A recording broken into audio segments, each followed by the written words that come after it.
Day, Chapter 38. Anything for Jewel. We scuff through piles of leaves as we walk across the park after school. The sky is so blue it makes your eyes hurt. Except for pools of snow underneath the trees, it's hard to remember. There was such a big storm just the other day. It sure does feel empty in the park without Baby, I say, even though he's just a little thing. Good things come in small packages, Fire says with a skip. She's back to her old self, and that makes the world better. I know you're worried about Baby, Piper, Karina says, but we need to focus on Jewel right now. We sit on the picnic table near the bathroom where Baby lived. Here's what we know about her so far. Karina holds up one finger after another as she ticks off the facts. 1, she used to teach piano. 2, she lived in Lexington, Kentucky. 3, and maybe most super important, she has a sister. And Jewel was probably going to see her, I interrupted. It's also a fact Baby and Jewel need each other, I say. And it's another fact that the shelter will put Baby up for adoption in 10 days if we don't figure something out. My heart shivers like a cloud has covered up the sun. Fire looks up. Her eyes widen. Whoa, she says. There, walking across the park, are Ree and Ajax. Behind them are Linda and Duke. Those are some big dogs. Fire scoots closer to Karina. My heart lifts to see that tall woman with the long ropes of dreadlocks and her big old silver dog. I haven't seen them in days. I wave like crazy. Hey, I call out, it's me, Piper. Which I realize is kind of a stupid thing for me to say. Ree smiles her one-sided smile.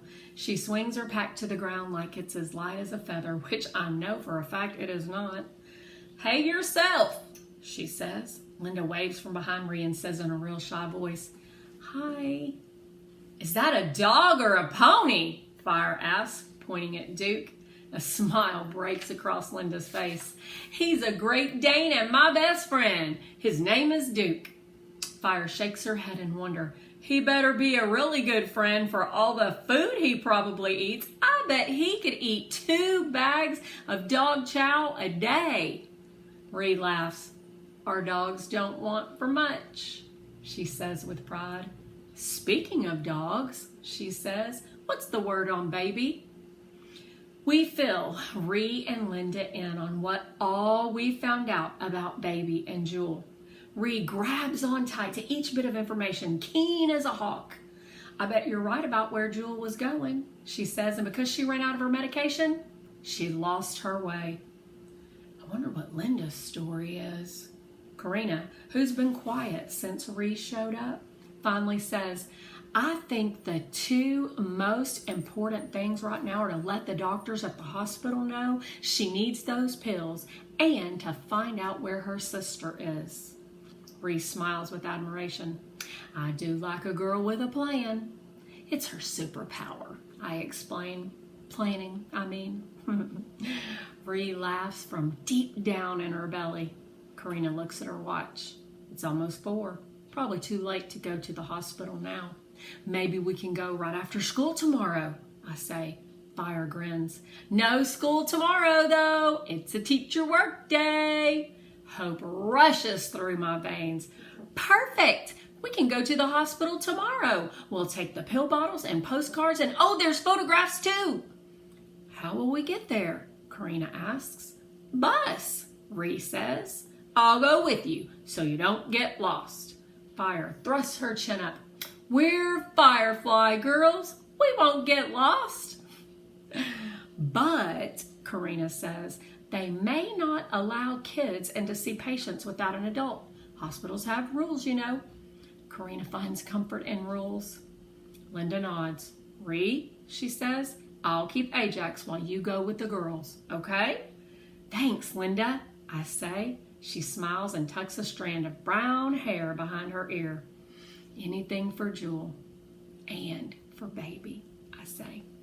Daddy's working late again tonight, Mama says. Not for the first time. She's about at her wit's end. He acts like all I do is sit around all day and night reading trashy paperback novels and painting my toenails, she says, shoving her newly cleaned clothes into drawers. She shakes a sock at me. Well, let me tell you, she says, the freckles on her face popping. I'm working from sunup till sundown, and after... She crams the sock into a drawer and slams it closed. And I don't get paid. Dylan and I look at each other with big eyes. Mama brushes her hair. Out of her eyes, she holds out her hand. Come on, Dylan, bath time. While Mama gives Dylan his bath, I pull out the photographs from Jules' suitcase and lay them out in 2 rows on the bed. I touch each one. A small house with blue shutters and a big tree in the front yard. A grainy black and white photo of a man with a little girl on his shoulders. Another black and white photo of 2 girls playing with a dog. A teenage girl sitting straight and perfect at a piano on a stage.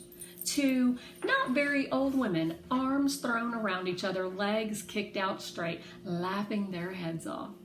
A tiny black and brown puppy with white paws and a white patch on his head. I add the photo of the fall recital too. The fall recital? Jewel had written that on the back. Maybe she'd written on the backs of the others. I flipped them over one by one. Home, Daddy, Sis, me, and Joe. Audition. Sisters, baby, baby, sis, home, family, all the most important things in the world.